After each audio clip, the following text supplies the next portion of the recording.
Halo semuanya, perkenalkan nama saya Novia Safitria Staresmanani, biasa dipanggil Novia dengan NIM 170162436 dari Program Studi Pendidikan Ekonomi Fakultas Ekonomi dan Bisnis Universitas Negeri Jakarta.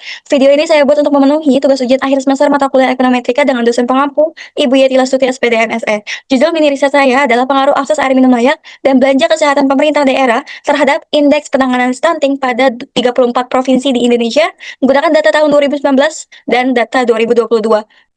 Baik, kita langsung bahas ke latar belakang penelitian. Mengapa saya mengangkat topik ini? Seperti yang sudah dikatakan atau disebutkan di awal ya, secara nasional, prevalensi stunting di Indonesia ini sempat turun dari 27,7% di 2019 jadi 24,4% di 2021. Namun anehnya ini di Papua dan juga Papua Barat justru malah naik di periode yang sama juga. Ini juga menunjukkan bahwa determinan stunting itu spesifik per wilayah, nggak bisa dipukul secara rata. Dan di sini ada dua faktor yang paling sering dibahas di literatur. Yang pertama, akses air minum layak berdasarkan kerangka Social Determinant of Health dari WHO. Air minum yang tidak layak itu juga membuat anak menjadi lebih rentan terkena penyakit diare berulang. Dan diare berulang ini juga menjadi salah satu penyebab utama gagal tumbuh alias stunting tersebut. Lalu yang kedua, belanja kesehatan pemerintah daerah. Secara ekonomi harusnya semakin besar belanja kesehatan, semakin juga optimal intervensi gizi. Namun, di kajian dari Kementerian Keuangan tahun 2018 justru menemukan belanja besar enggak otomatis nyambung sama kualitas layanan kalau alokasinya itu enggak tepat sasaran. Nah, penelitian sebelumnya juga biasanya cuma ambil dari satu faktor saja dan wilayahnya juga terbatas, misal cuma hanya di sekitar Papua atau cuma mungkin di data rumah tangga saja. Di sini saya mencoba untuk menggabungkan antara dua faktor itu secara sekaligus, air minum dan juga belanja kesehatan dalam satu model regresi dengan cakupan yang lebih luas lagi di 34 provinsi se-Indonesia.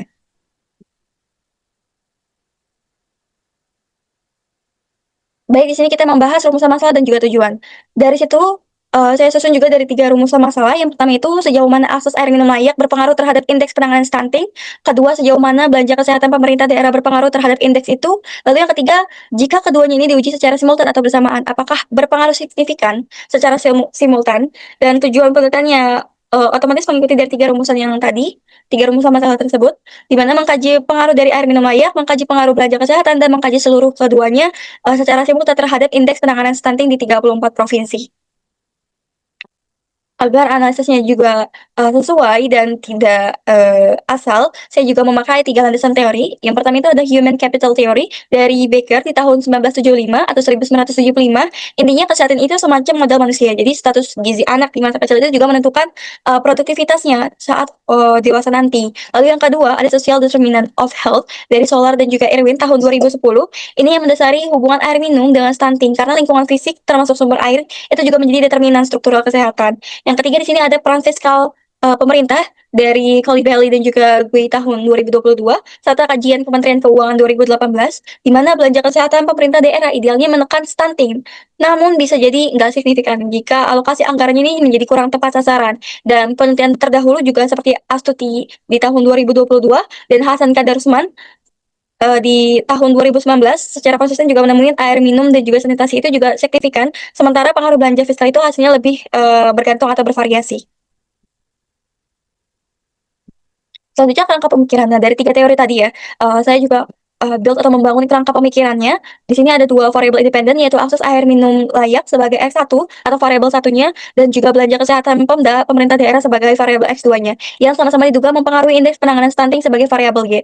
Dan di sini ada 3 hipotesis. Yang pertama hipotesis satunya itu ada air minum layak berpengaruh positif dan signifikan terhadap Y. Lalu juga hipotesis kedua itu belanja kesehatan pemerintah daerah berpengaruh positif dan signifikan terhadap Y, dan H3 di mana kedua variabel itu jika diuji secara simultan atau bareng-bareng berpengaruh signifikan secara simultan terhadap Y. Lanjut kita masuk ke bagian metode. Di sini saya menggunakan data sputter cross section dari 34 provinsi.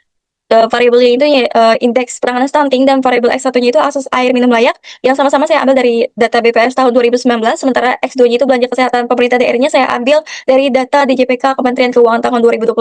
Di sini saya jujur soal adanya keterbatasan penelitian saya di mana kenapa tahun ini beda, itu 2019 dan juga 2022, karena data belanja kesehatan yang paling lengkap dan juga lebih terbuka untuk publik itu baru tersedia di tahun 2022. Sedangkan untuk data stunting dan air minum yang lengkap untuk 34 provinsi itu hanya ada di tahun 2019. Jadi ini bukan adanya kesalahan atau bagaimana, namun adanya keterbatasan dalam ketersediaan data. Dan saya asumsikan ini saya pakai adanya lag waktu atau gap antara waktu realisasi belanja kesehatan dengan dampaknya ke capaian stunting. Jadi wajar kalau misalnya datanya nggak persis di tahun yang sama. Lalu untuk model regresinya sederhana yaitu ya sama dengan beta 0 ditambah beta 1 kali X1 ditambah beta 2 kali X2 ditambah error. Di sini saya menggunakan metode OLS lewat software Reviews dan sebelum ini saya uji juga terlebih dahulu menggunakan asumsi klasik itu ada uji multikolinearitas dan itu juga pakai FIF. Terus juga ada uji heteroskedastisitas pakai Y-test dan juga uji normalitas pakai Jacobi-Rah. Oke, sebelum ke hasil regresi, kita lihat terlebih dahulu ya gambaran dari datanya, di mana rata-rata indeks penanganan stunting di 34 provinsi itu terdapat 63,21 dengan sebaran yang cukup lebar, di mana provinsi paling terendah itu sebesar 41,70 dan tertingginya 79,94. Dan rata-rata akses air minum layak itu 84,23%. Ada provinsi yang udah nyaris 100%, tetapi ada juga yang hanya sebesar 57,6%. Dan yang paling menarik di sini adalah itu ya dari belanja kesehatan pemerintah daerah yang mana rata-ratanya itu 5,47 triliun tapi standar defisiasinya nyaris sama besar yaitu sebesar 5,34 triliun. Ini juga menunjukkan adanya kesenjangan fiskal antar provinsi yang cukup gila, cukup besar ya pastinya, di mana provinsi yang paling tertinggi itu belanja itu sebesar 23,3 triliun. Sementara yang terendah itu hanya sebesar 1,2 triliun. Jadi selisihnya itu hampir sekitar 19 kali lipatnya. Lanjut kita ke asumsi klasik, di mana yang pertama itu ada uji multikolinearitas, nilai FIF-nya itu sebesar 1,14 yang ini jauh di bawah batas 10 yang artinya tuh nggak ada gejala multikolinearitas antara variabel X1 dan juga variabel X2. Lalu yang kedua ada uji heteroskedastisitas di mana pakai white test probabilitas itu 0,3581 dan 0,3363. Yang keduanya ini di atas 0,05 yang artinya itu tidak ada indikasi heteroskedastisitas. Lalu yang ketiga sini ada uji normalitas residual yang menggunakan Jacobi-Rah yang nilainya itu 1,66 dengan probabilitas itu 0,437 di atas 0,05 yang juga artinya ini residualnya berdistribusi normal. Jadi karena ketiga uji ini lolos, model saya ini juga memenuhi syarat dari Blue atau BLU, dan ini juga layak untuk diinterpretasikan lebih jauh lagi. Selanjutnya di sini di bagian intinya ada hasil regresi. Jadi si Y ini sama dengan 33,24 yang ditambah 0,3476 kali X1 ditambah 0,000126 kali X2. Konstanta 33,24 itu artinya kalau air minum dan juga belanja kesehatan ini sama-sama nol, walaupun ini kondisi yang hipotesisnya tidak mungkin terjadi di dunia nyata, indeks stunting ini mungkin diperkirakan 33,24 dan koefisien X1 atau variabel X1 ini sebesar 0,3476 yang artinya setiap kenaikan 1 poin persentase akses air minum layak, indeks penanganan stunting diperkirakan juga akan naik sebesar 0,3476 poin. Dan ini juga signifikan secara statistik dan juga ini sesuai dengan teori dari SDH yang sudah saya bahas di awal. Dan sini ada koefisien variabel X2 sebesar 0,000126 yang artinya setiap kenaikan 1 miliar belanja kesehatan indeksnya naik hanya sebesar 0,000126 poin. Dan ini arahnya juga positif sesuai dengan teori Wagner's Law. Tapi probabilitas itu sebesar 0,546 dan ini jauh di atas 0,05. Jadi tidak signifikan secara statistik. Dan sekarang kita uji ke hipotesisnya dari masing-masing. Dan salah satunya untuk variabel X1-nya kita hitungnya itu sebesar 3,191 dengan probabilitas 0,0032 dan ini lebih kecil dari 0,05 jadi H1-nya ini bisa diterima dengan air minumnya itu layak berpengaruh signifikan. Untuk X2 kita hitungnya sebesar 0,610 dengan probabilitasnya 0,5462 ini lebih besar dari 0,5 jadi H2-nya ini ditolak dan belanja kesehatan tidak berpengaruh signifikan secara parsial. Namun untuk uji secara simultan lewat uji F, hasilnya F itu ini 6,761 dengan probabilitasnya itu 0,0037 lebih kecil dari 0,05. Jadi H3 ini bisa diterima, yang artinya jika digabung atau secara simultan air minum dan belanja kesehatan tetap berpengaruh signifikan secara simultan terhadap indeks penanganan stunting. Dan terakhir di sini ada nilai R 2-nya itu 0,3037.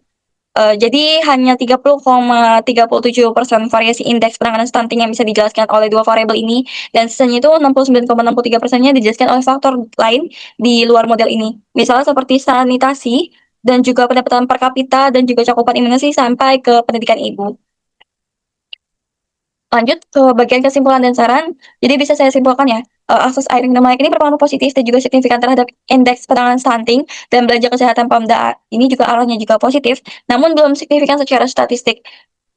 Namun ini tetap berpengaruh signifikan terhadap penanganan stunting dengan kemampuan untuk menjelaskannya sebesar 30,37%. Dan saran saya di sini ada dua arah untuk pemerintah dan juga penelitian lanjutannya. Untuk pemerintah sendiri di mana pemerintah daerah perlu juga untuk terus memperluas dan juga memeratakan akses air minum layak terutama di provinsi yang mungkin masih cukup rendah cakupannya, dan untuk belanja kesehatan karena pengaruhnya ini juga belum signifikan, alokasi yang perlu diarahkan juga lebih tepat sasarannya. Misalnya ke program gizi yang spesifik dan juga lebih sensitif terhadap stunting, dan bukan hanya sekedar soal besar kecil angka belanjanya saja. Dan untuk peneliti selanjutnya, saya sarankan untuk menambahkan variabel lainnya seperti yang tadi disebutkan, itu bisa berupa sanitasi, pendapatan per kapita, imunisasi, dan juga pendidikan ibu, serta menggunakan data panel yang hasil itu bisa lebih komprehensif atau menyeluruh untuk depannya. Oke, sekian presentasi mini riset saya.